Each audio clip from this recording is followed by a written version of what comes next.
How to set English language in laptop. Hey everyone, this is Rose from Create Login and Deletes.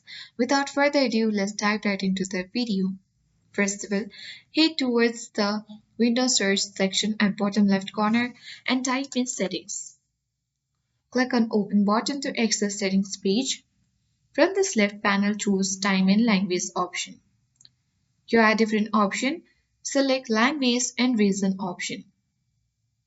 And here, you can simply change your Windows display language.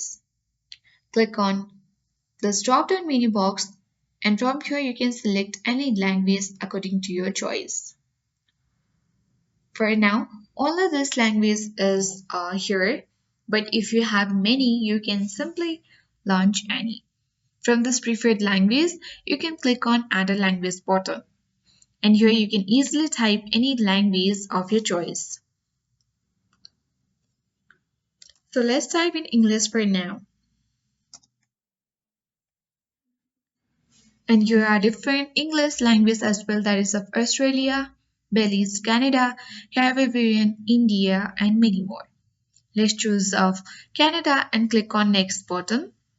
And after that, you can also choose optional language features, that is language bag, text to speech, and many more.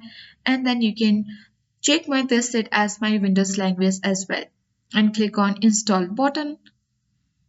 And after a while it will be installed and you can simply add this English Canada language. Further, if you would like to remove it, you can click three dots here and then select remove button and this language will be removed from here. Further, you can also select this English United Language, click three dots and you can remove it for now. If you want to say to English United Language, you can do so as well by going to add a language at top right corner of the screen. So in this way you can simply change or set up a language on Windows. I hope this guide was helpful. If it was, then do like, share, comments and don't forget to subscribe.